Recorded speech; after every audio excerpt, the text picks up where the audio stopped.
Welcome to iDream media. So జనరల్గా చద్దన్నం ఇప్పుడు వేరే దేశాల్లో ఏంటంటే అది చాలా పెద్ద ట్రెడిషనల్ ఫుడ్ అయిపోయింది.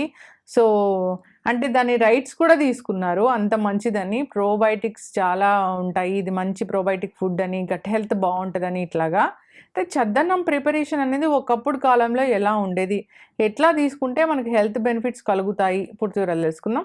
మనతో పాటు మంతా మాధురి గారు ఉన్నారు.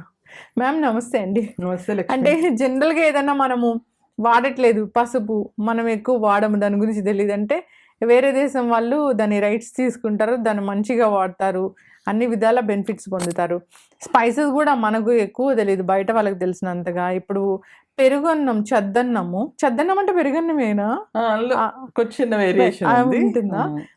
అది చాలా ప్రోబయోటిక్ ఫుడ్, గట్ హెల్త్ బాగుంటుంది తీసుకుంటే అని మనకు తెలుసు, కానీ మనం వాడము.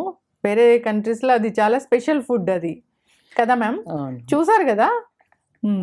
యాక్చువల్గా పెద్దల మాట చద్దిమూట అంటారు. పెద్దవాళ్ళ మాట వింటే మనకి ఎంత మేలు జరుగుతుందో చద్దనం తింటే కూడా అంతే మేలు జరుగుతుంది. అలా వచ్చింది ఈ నానుడి. యాక్చువల్గా నువ్వు చెప్పినట్టు పెరటి సామెత ఉంది, పెరటి చెట్టు ఇంటి వైద్యానికి పనికిరాదని. మనలో ఉన్నప్పుడు మనం దానికి గొప్పతనాన్ని గుర్తించాం. ఏ అమెరికా వాడో చెప్తే అప్పుడు మనకి దాని గురించి తెలిసి వస్తుంది. చద్దనం కూడా అలాగే అయింది. యాక్చువల్గా ఇది ఏంటంటే ఇంకా చెప్పాలంటే మన దక్షిణ భారతదేశపు ప్రాచీన ఒక అల్పాహార విశేషం. బ్రేక్ఫాస్ట్ లాగా అదేంటంటే రాత్రి మిగిలిపోయిన అన్నము, లేదా కొన్నిసార్లు అన్నం మిగిలిపోతే అప్పుడు మళ్ళీ ప్రత్యేకంగా అన్నం అండి. కొన్ని ప్రాంతాలలో, ఎక్కువ ప్రాంతాల్లో నాకు తెలిసి గంజి ఉంటుంది కదా, అన్నం వారుస్తారు కదా, ఆ గంజిలో వేసి అన్నాన్ని పులియబెట్టేవాళ్ళు ఒక రాత్రి అంతా. అది బాగా నేచురల్ గా ఫర్మెంట్ అవుతుంది కదా, అయిన తర్వాత అందులో పోషక విలువలు పెరుగుతాయి. కొంతమంది ఏం చేసేవాళ్ళు, ఈ గంజి కాకుండా అందులో బటర్ మిల్క్, మజ్జిగ వేయడము. కొంతమంది ఏం చేసేవాళ్ళు, కొద్దిగా పాలు కొద్దిగా పెరుగు వేసి తోడు పెట్టడం, లేదా పూర్తిగా పెరుగు కొంచెం చిలకరించి వేయడము, అది మరుసటి రోజు ఉదయం తినడము. కొంతమంది ఇలా తోడు పెట్టినప్పుడు అందులో ఉల్లిపాయలు, పచ్చిమిరపకాయలు లాంటివి వేయడము. కొంతమంది అందులో వేయకుండా తినేటప్పుడు అవి నంచుకొని తినడము. కొంతమంది ఏంటంటే ఈ పచ్చళ్ళు ఉంటాయి కదా, మన ఆవకాయలు, ఊరగాయలు, అలాంటి పచ్చళ్ళతో తినడము. ఇలా రకరకాల విధానాలు. అయితే యాక్చువల్గా నేను చెప్పానే, గంజి వేసి అన్నం వార్చిన గంజి ఉంటుంది కదా, అది ఒక పక్కకు తీసి చల్లారిన తర్వాత ఈ మిగిలిపోయిన అన్నం కానీ, లేకపోతే ఈ వండిన చల్లారిన అన్నాన్ని కానీ ఈ గంజిలో పోసి పులియబెట్టి ఆ వాటర్ ఏదైతే ఉంటుందో అది తర్వాణి అనేవాళ్ళు. ఆ తర్వాణితో కూడిన చద్దనాన్ని ఉప్పు, నూనె, వాము వేసుకొని తినడము. తిని పనులకైతే పనులకి, స్కూళ్ళకైతే స్కూళ్ళకి. నాకు తెలిసి 80 దశకం వరకు, అంటే లేట్ 80s వరకు నాకు తెలిసి తినేవాళ్ళు అందరూ ఇది గంజితో అన్న ఈ చల్దనం. ఇది గంజితో అని బటర్, అంటే వాళ్ళ ప్రాంతాలు బట్టి కొంతమంది గంజితో చేసేవాళ్ళు, కొంతమంది బటర్ మిల్క్ తోని, కొంతమంది పెరుగు వేసి, కొంతమంది అందులోనే తోడు సగం పాలు సగం పెరుగు వేసి తయారు చేసేవాళ్ళు. అయితే ముఖ్యంగా ముందు ఈ చద్దన్నం మొదట్లో చాలా విరివిగా ఉండేది. ముఖ్యంగా దక్షిణ భారతదేశంలో ఈ వాడకం బ్రిటిష్ వాళ్ళు వచ్చిన తర్వాత ఈ బ్రేక్ఫాస్ట్ కల్చర్ మొదలైంది. ఆ తర్వాత కొంచెం పెద్దవాళ్ళ ఇళ్లలో వాళ్ళు వచ్చి బ్రెడ్లు, జాములు తింటూ, ఆ తర్వాత కాలంలో మనకేమో ఇడ్లీలు, దోశలు వచ్చి, అక్కడక్కడ వెలిసిన కాఫీ హోటళ్ళు, వాటి వల్ల నెమ్మదిగా కొంచెం అది అబోవ్ మిడిల్ క్లాస్ వరకు వచ్చింది, ఆగింది. Lower middle class and middle class వాళ్ళు లేట్ 80s వరకు తినేవాళ్ళు. తర్వాత కాలంలో ఈ గల్లీకి వచ్చిన టిఫిన్ బండీలు, ఈ కార్పొరేట్ స్కూల్స్ వాళ్ళు మేమే బ్రేక్ఫాస్ట్ ఇస్తాము, మేమే లంచ్ ఇస్తామని చెప్పడము, ఈ ఆఫీసుల వాళ్ళ టైమింగ్స్ కూడా మారిపోయి ఉదయం 6 గంటకి ఇంట్లోంచి వెళ్ళిపోవడము, దూరం అవని, లేకపోతే వాళ్ళ టైమింగ్ షిఫ్ట్ సిస్టమ్లు అవని, లేకపోతే ఏ సాఫ్ట్వేర్లు అవని, వీటన్నిటి వల్ల కాలక్రమేణా చద్దన్నం మరుగున పడిపోయి పూర్తిగా ఆ స్థానంలో ఇడ్లీలు, దోశలు, ఉప్మాలు. ఆ తర్వాత కాలంలో బాగా గ్లోబలైజేషన్ అయిన తర్వాత ఈ వాళ్ళ దీన్ని ప్రమోట్ చేసుకోవడం కోసం ఈ కెల్లాగ్స్ ఓట్స్, ఇవి అన్ని వచ్చి మొత్తానికి ఫైనల్ గా చద్దన్నం మీద చిన్నచూపు తయారైంది అందరికి. చద్దన్నమా అబ్బా చద్దన్నమా అని అదేదో చేయకూడని పనిలాగా మొహం పెట్టి అదే ఇడ్లీయో దోశ అంటే ఎగురుకుంటూ తిని, ఇంకా బయటకు వెళ్ళి ఈ మధ్య కాలంలో లాస్ట్ ఒక 10-15 అంటే 2000 తర్వాత, ఇంతకు ముందు ఎప్పుడు ఫ్రైడ్ ఫుడ్ మార్నింగ్ తినే అలవాటు లేదు. ఈ మధ్య ఈ గల్లీలో ఈ స్ట్రీట్ ఫుడ్స్ వచ్చిన తర్వాత మైసూర్ బజ్జీలు, పుణుకులు, బోండాలు, ఇవి కూడా మార్నింగ్ తినే అలవాటు కూడా స్టార్ట్ అయింది. మార్నింగ్ బ్రేక్ఫాస్ట్ లో లేవు. మార్నింగ్ బ్రేక్ఫాస్ట్ లో అల్లికి ఫ్రైడ్ ఫుడ్ అనేది లేదు, అది నాట్ గుడ్ ఫర్ హెల్త్. డాక్టర్లు అదే కదా ముట్టుకుంటున్నారు. ఉదయం ఫ్రైడ్ ఫుడే మంచిది కాదు, దానితో తెల్లవారుతూనే అంత డీప్ ఫ్రైడ్ ఫుడ్ ఏమిటి? స్టీమ్ ఫుడ్ అయితే స్టీమ్ ఫుడ్ అయితే చాలా వరకు బెటర్. ఆ. ఇడ్లీ మంచిదే, ఆ. చద్దన్నం ది బెస్ట్. ఉమ్. మనం చద్దన్నం చిన్న చూపుతో ఇడ్లీ దోశలు వరకు, దోశ ఇడ్లీ ఉప్మాలో మళ్ళీ ఇడ్లీ బెస్ట్, ఉమ్. ఎందుకంటే స్టీమ్ డే కదా. దోశలు అంటే కాస్త నూనె వేయాలి, టైం అవును. టేకింగ్ అన్ని రకాలుగా. ఇంకా ఉప్మాలో కూడా కొంచెం నూనె నెయ్యి అన్ని పడతాయి కాబట్టి ఇడ్లీ ది బెస్ట్. ఉమ్. తర్వాత కాలంలో వచ్చి ఏకంగా బోండాలు బజ్జీలు పుణుకులకి వెళ్ళాం ఆ, మనం. పూరి పూరి అది మరి చెప్పొద్దులే, పూరి వడలు అల్టిమేట్. ఎప్పుడో ఒకసారి అంటే పర్లే కానీ డైలీ బేసిస్ మీద తింటే మరిగా కొలెస్ట్రాల్. అంటే మనం మరి ఈవినింగ్ అనేటప్పటికి పిజ్జాలను బర్గర్లకు వెళ్ళిపోయాం కదా. సో మార్నింగ్ వడలను పూరీలకు వచ్చాం అనమాట.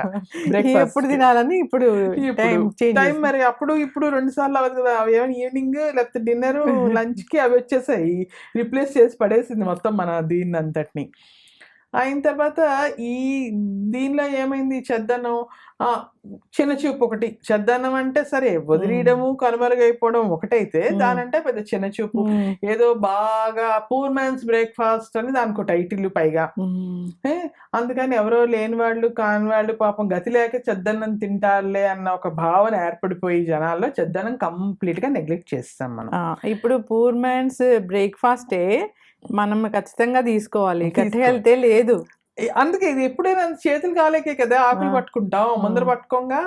అయితే ఏమైంది, మనకి ఉన్నది మనకు తెలియదు కదా. ఇప్పుడు అమెరికన్ న్యూట్రిషన్ అసోసియేషన్ వాళ్ళు చాలా అధ్యయనాలు చేసి రీసెర్చ్లు చేసి ఫైనల్ గా ది బెస్ట్ ఈస్ చద్దన్నం అని చెప్పిన తర్వాత అప్పుడు మనం కళ్ళు తెరుచుకున్నాం అనమాట. తెరుచుకొని ఏం చేసాము, అప్పుడు చూస్తున్నాం వాళ్ళు ఏం చెప్పారు, చద్దన్నంలో ఉన్నటువంటి పోషక విలువలు ఇంకెందులోని లేవు. ఎస్పెషల్లీ విటమిన్ B12 ఇప్పుడు అందరికీ vitamin B12 D3 deficiency. Vitamin B12 పుష్కలంగా ఉంది అని చెప్పిన తర్వాత మనం మళ్ళీ చద్దన్నం వైపు ఒక పిసర వెనక్కి తిరిగి మళ్ళీ ఇది మందే కదా అని అప్పుడు మనకి గుర్తొచ్చింది అనమాట. ఏంటి దీనివల్ల, ఉదయం రాత్రి అంతా తోడుపెడతారు, న్యాచురల్ గా ఫెర్మెంట్ అవుతుంది. సో న్యాచురల్ గా దానిలో ఒక గుడ్ బ్యాక్టీరియా గ్రో అవుతుందంట. That is very very good for gut health. Stomach కి చాలా హాయిగా ఉంటుంది పొట్టలో, ఎటువంటి ఇబ్బంది ఉండదు. ఎప్పుడైనా మనము ఈ టీ కాఫీలు ఈ బ్రేక్ఫాస్ట్లు వీటి బదులుగా అలాంటి, ఇప్పుడు చూడు అందరికి ఏం తిన్నా యాసిడ్ రిఫ్లెక్స్, ఎసిడిటీలు, బ్లోటింగ్లు, గ్యాస్, చద్దన్నం తిన వాళ్ళు ఎవరికి అవేవి ఉండవు. రెండోది, వాళ్ళు ఉదయం వెళ్ళిపోయి 7 గంటలకు అంతా తినేసి వెళ్ళిపోయి ఇంట్లో వాళ్ళకి కూడా ఇవన్నీ ప్రిపేర్ చేసి పంపించాలంటే ఎంత కష్టం ఒక రకంగా. ఇంకో రకంగా చూస్తే వాళ్ళు ఉదయం 7:30కి వెళ్ళిపోయి 1 గంట 2 మధ్యాహ్నం వరకు పొలంలో పనిచేసేవాళ్ళు. ఆ ఎండలో అంతసేపు పనిచేయడానికి స్టమక్ ఫిల్లింగ్ గా ఉంటుంది, ఎందుకంటే రైస్ ఐటమ్ కదా. అందువలన ఆ స్టమక్ ఫిల్లింగ్ గా ఉండడం వల్ల అంతసేపు కంటిన్యూగా వాళ్ళు పని చేయగలుగుతారు. స్కూల్కి వెళ్ళే పిల్లలు, కాలేజీకి వెళ్ళే పిల్లలు అందరూ చదువుకుని హ్యాపీగా కడుపు హాయిగా ఉంటుంది. ముఖ్యంగా తేనుపులు, తర్వాత ఎటువంటి లోపల అమ్మో గ్యాస్ వచ్చేసింది ఏదో అయిపోతుంది అలాంటివి ఏమీ లేవు. నెక్స్ట్ కాన్స్టిపేషన్ ఉండదు, నెక్స్ట్ డే ఫ్రీ మోషన్ అవుతుంది. ఇన్ని ఉపయోగాలు. 2, వేసవకాలంలో అందులో పొలంలో వాటిలో ఎండల్లో ఎక్కువ పని చేసేవాళ్ళు కొంతమంది వేసవకాలంలో వడదెబ్బ తగులుతుంది చాలా మందికి, ఎండలు ఎక్కువగా ఉంటాయి. ఈ చల్లదనం తినడం వల్ల ఇందులో ఉండే పెరుగు కానీ మజ్జిగ కానీ చలవ చేసి బాడీకి ఎక్కువ నీకు అంటే ఎక్కువ వేడి చేసే తత్వం ఉన్న బాడీలు ఉంటాయి వాళ్ళకి కూడా చలవ చేయడము, వడదెబ్బ తగలకుండా కూడా చేస్తుంది. 2, అది ఇన్స్టెంట్ ఎనర్జీ వస్తుంది, ఎందుకంటే గ్లైసెమిక్ ఇండెక్స్ ఎక్కువ కదా రైస్ లో, అందువల్ల. నెక్స్ట్ ఇప్పుడు ఏమైంది, వీళ్ళు చెప్తున్నారు కదా, అండ్ ఇప్పుడు ఎస్పెషల్లీ వెజిటేరియన్స్ లో విటమిన్ B12 పుష్కలంగా ఉండే ఫుడ్స్ తక్కువ, ఎందుకంటే వాళ్ళు ఏమి చేపలు ఇలాంటివి తినరు కదా. సో వాళ్ళకి విటమిన్ B12 ఎక్కడ వస్తుంది, దానికోసం మాత్రలు, ఇంజక్షన్లు, ఇవన్నీ ఆర్టిఫిషియల్ మెథడ్స్ మీద ఆధారపడాలి. అదే చద్దన్నం తింటే విటమిన్ B12 పుష్కలంగా ఉందని అమెరికన్ డాక్టర్స్ సర్టిఫై చేశారు. తీసుకోవాల్సి వస్తుంది లేదంటే. ఈ మధ్య చూసే ఉంటావుగా టీవీలో, వాడు ఏదో అమెరికాలో ఒక పెద్ద మాల్లో ఒకప్పుడు చద్దన్నము ఫెర్మెంటెడ్ రైస్ అని పెట్టి $10 అమ్మాడంటే ₹1000 దాదాపుగా. అప్పుడు మళ్ళీ మనకు తెలిసి వచ్చింది మన చద్దన్నం విలువ. అది కూడా వాడు ఒక క్లే పాట్ లో మంచిగా, ఎప్పుడు కూడా చద్దన్నాన్ని కుండలోనే పెడతారు. కుండ అంటే ఎర్తన్ పాట్ కదా, అవును. ఎర్తన్ పాట్ కుండలో పెట్టడం వల్ల కూడా దాని వల్ల కూడా బెనిఫిట్స్ ఉంటాయట. ఒకటి ఏంటంటే కుండ ఆ మట్టితో తయారు చేయడం వల్ల, కుండలో అన్నం వేసి ఆ ఫెర్మెంటేషన్ లో కుండలో పెట్టడం వల్ల కూడా చాలా హెల్త్ బెనిఫిట్స్ యాడ్ అవుతాయట. అండ్ ఇంకోటి, మనం చద్దికుండని లక్ష్మీదేవిలా చూసేవాడు. ఒక మూల పెట్టి దానికి వచ్చిన కిందన ఒక మట్టు పెట్టి మూల పెట్టి దానిపైన మళ్ళీ ఒక మూత పెట్టి దాని చుట్టూ ముగ్గేసి ఏదో అది శ్రీ మహాలక్ష్మిలా చూసేవాళ్ళు. అది ఎవరింట్లోనన్నా ఫెర్మెంటేషన్ కి నీ దగ్గర అంటే అంత గబుక్కొని ఫెర్మెంట్ కావాలనుకో, తర్వాణి నాకు కొంచెం ఇస్తారా, నేను చద్దనం చేసుకుంటారంటే శుక్రవారం గురువారం ఇచ్చేవాళ్ళు కాదు, ఎందుకంటే మహాలక్ష్మి అని. అంత గొప్ప అంత ఇది ఉండేది ఇప్పుడు అసలు ఒకప్పుడు. మన ఇప్పుడు మనకి చిన్న చూపు కదా, అసలు చద్దికుండా చద్దన్నము అన్ని. ఇంకో ఈ అమెరికా వాడు మూలాన వాడి ఉపకారం, వాడి పుణ్యమా అని మళ్ళీ ఏమన్నా మనం చద్దనానికి పూర్వవైభవం వస్తుందేమో చూడాలి. గట్ హెల్త్ కి వెరీ గుడ్. అందులో గ్రో అయ్యే బ్యాక్టీరియా ఏదో ఉందో అది స్టమక్ లో చాలా గుడ్ బ్యాక్టీరియా అంట. దానివల్ల ఇవాళ రేపు ఏమంటున్నారు, మళ్ళీ గట్ హెల్త్ ఇంపార్టెన్స్ బాగా పెరిగింది. గట్ ను బాగా చూసుకోండి, నానా చెత్త అందులో వేసి ఆ పొట్టని డస్ట్బిన్ చేయకుండా అని డాక్టర్లు అందరూ గోల్ పెడుతున్నారు. ఏ యూట్యూబ్ తెరిచినా, ఎస్పెషల్లీ సోషల్ మీడియాలో బాగా ఉంది కదా, పెద్ద పెద్ద డాక్టర్లే చెప్తున్నారు, బాబు మీరు అడ్డమైన గడ్డి తినకండి, ఒళ్ళులు చెద్దన్నం తిన్నప్పుడు ఎవరు కూడా ఒళ్ళులు పెంచినట్టు మనకు తెలియదు. అసలు ఒబేస్ పీపుల్ అప్పుడు తెలియదు అంటే అన్నం దానికి తగ్గ ఇంకోటి ఏం చెప్తారంటే చెద్దన్నం అది రైస్ కదా, ఇప్పుడు కొంచెం రైస్ వాడకం తగ్గించమంటున్నారు, ఎందుకంటే మనం అంత పని చేయట్లేదు, తిండికి తగ్గ పనులు చేయట్లేదు కదా. సో దాని బదులు మిలెట్స్ తో ఇలా చద్దన్నం లాగా చేసుకొని ఆ మిలెట్స్ ని తినడం వల్ల కూడా ఇదే బెనిఫిట్స్ వస్తాయి. ప్లస్ అన్నం అంత హెవీ ఉండదు, అంటే ఇది గ్లైసెమిక్ ఇండెక్స్ దాని వల్ల ఇప్పుడు అంటే అప్పట్లో ఇన్స్టెంట్ ఎనర్జీ వచ్చింది, వాళ్ళకి పనిచేయడానికి కావాల్సిన శక్తి వచ్చింది. ఇప్పుడు అంత పెద్ద బండ పని ఏం చేయట్లేదు కదా, మనం కూర్చుని చోటు నుంచి కదలేం కదా. అంబలి ఇలాంటిదేనా? అంబలి కూడా మోరల్లెస్ ఇలాంటిది. అది కూడా కొంతమంది అయితే అంబలి కూడా రాత్రి కలిపి పెట్టుకుని ఉదయం లేచి దాన్ని వండుతారు, అది కూడా ఫెర్మెంట్ అవుతుంది. అది మిలెట్ కూడా కదా, సో అది లైట్ గా కూడా ఉంటుంది. ఇంకా అయితే ఈ మన ట్రెడిషనల్ ఫుడ్ ఇప్పుడు వాళ్ళు రైట్స్ తీసుకొని దాని మీద అవన్నీ తీసుకోవడం వల్ల మళ్ళీ ఈ పూర్వ వైభవం సంతరించుకొని మన వాళ్ళు స్టార్ట్ చేసి ఆరోగ్యం తిరిగి తెచ్చుకుంటారని ఆశించాలి. ఇంకా ఎస్ మ్యామ్, చాలా చక్కగా చెప్పారు.